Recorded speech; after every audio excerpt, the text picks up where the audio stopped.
இந்த வீடியோல நம்ம என்ன பார்க்க போறோம்னா, கடந்த வாரத்துல நம்ம தலைவரோட பிரஸ் மீட்ல சில ஃபன்னியான மேட்டர்லாம் நடந்துச்சு. சோ அதை தான் பார்க்க போறோம். ஒருவேளை கமலஹாசன் ஏதாவது முதலமைச்சர் தான் எனக்கு பொறாமை வந்திருக்குமோ என்னமோ தெரியாது. நல்ல க்ளோஸ் ஃப்ரெண்ட் தான் சார். டக்குன்னு கொஞ்சம் பொறாமை வெண்மத்தை கக்கிட்டு போறான். பொதுவா நம்ம தலைவர் அரசியல் பத்தி கருத்து சொல்றதை நிறுத்தி பல வருடங்கள் ஆயிடுச்சு. அரசியல் கேள்வி கேட்க வேண்டாம் ஆல்ரெடி சொல்லியிருக்கேன். Okay, thank you. ஆனாலும் அவர் ஏர்போர்ட்ல இறங்கி ஏறும் போதெல்லாம் அவர் வாயை புடுங்கி பல மீம்களை கொடுத்திருக்காங்க. இப்படி இருக்கும்போது தலைவர் இப்ப பிரஸ் மீட் கொடுக்க காரணம் என்னன்னா, அவரை பத்தி மீடியால பலவிதமா பேசப்பட்ட ரூமர்கள் தான். யாரா நீங்களா, என்னடா பண்ணிட்டு இருக்கீங்க?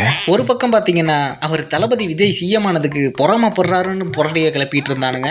அவரு சிஎம் ஆனதுல எனக்கு என்ன போறாங்க?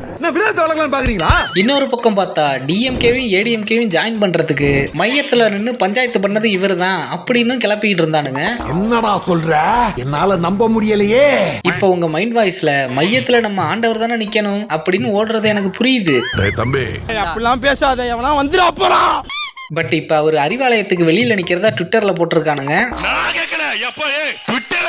சரி, அது ஒரு பக்கம் இருக்கட்டும். இப்படி அரசியல் பேசாத நம்ம தலைவரை அரசியலுக்குள்ள இழுத்து விட்டது யார் தெரியுமா? நம்ம ஆதவ அர்ஜுனா அவர்கள் தான். அவர் அரசியல் கட்சி வர விடாம பாத்துக்கிட்டாங்க. நீ பெரிய மாவீரனே, அதெல்லாம் கிடையாது, உனக்கு தெரியாதுனே. தேவையில்லாம நம்ம தலைவரை பத்தி பேசி அதுக்கு தலைவர் ரிப்ளை கொடுக்கறேன்ட்டு காலம் பதில் சொல்லுன்ட்டு ஒரு லெட்டரை போட்டு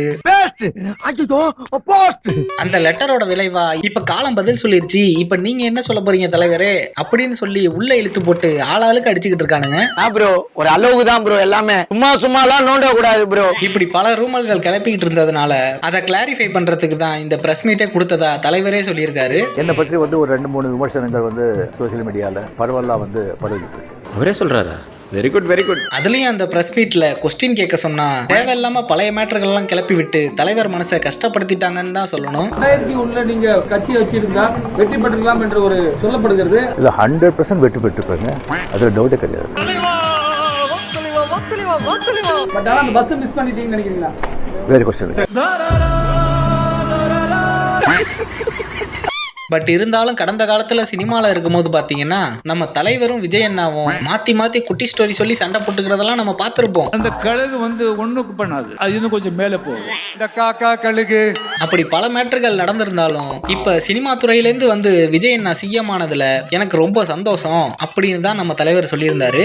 இங்க 2 பெரிய கட்சிகளை எதிர்த்து தனி ஆளை ஜெயிச்சிருக்காங்க, அது நம்ம சினிமா இண்டஸ்ட்ரியில இருந்து. அப்படிங்களா? ரொம்ப சந்தோஷம். அப்புறம் வாழ்த்து சொன்னதெல்லாம் ஒரு பக்கம் ஹோல்சமா இருந்தாலும் போற போக்குல நம்ம ஆண்டவரையும் இழுத்து கலாச்சி விட்டு போயிட்டாரு. ஒருவேளை கமலஹாசன் ஏதாவது முதலமைச்சர் தான் எனக்கு பொறாமை வந்திருக்குமோ என்னமோ தெரியாது.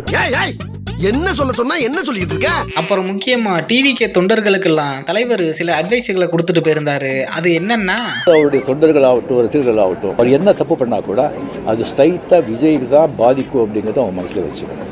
தெரிஞ்சுக்கிட்டியா? அப்புறம் கொஞ்ச நேரத்துல அங்க இருந்த ரிப்போர்ட்டர்கள்லாம் நல்ல கேள்விகளை தான் கேட்டுக்கிட்டு இருந்தாங்க. திடீர்னு ஒரு ஆளு மட்டும் பிஜேபி பத்தி ஒரு கேள்வியை தூக்கி போட்டாரு பாருங்க. அண்ணே அதானே இந்த சப்ஜெக்டோட ஹார்ட் பீஸ். நல்லா பேசிட்டு இருந்த மனுஷன் ஆள விடுறா சாமி நன்றி வணக்கம்னு கிளம்பிட்டாரு. அப்புறம் இந்த வீடியோவை பார்த்து நீங்க சிரிச்சு என்ஜாய் பண்ணிருந்தீங்கன்னா மறக்காம வீடியோக்கு லைக் போட்டு சேனலை சப்ஸ்கிரைப் பண்ணிட்டு அப்படியே இந்த வீடியோக்கு ஹைப்பையும் கொடுத்துட்டு போயிருங்க. உரிமையா தானே கேக்குறேன். அப்புறம் நம்ம சேனல்ல டெய்லி ஷார்ட்ஸ் வரும். இனிமே வாரத்துக்கு 2 வீடியோ பிளான் பண்ணிருக்கேன். சோ முடிஞ்ச அளவுக்கு சேனலை சப்ஸ்கிரைப் பண்ணி சப்போர்ட் பண்ணுங்க. நான் உங்களை அடுத்த வீடியோல சந்திக்கிறேன்.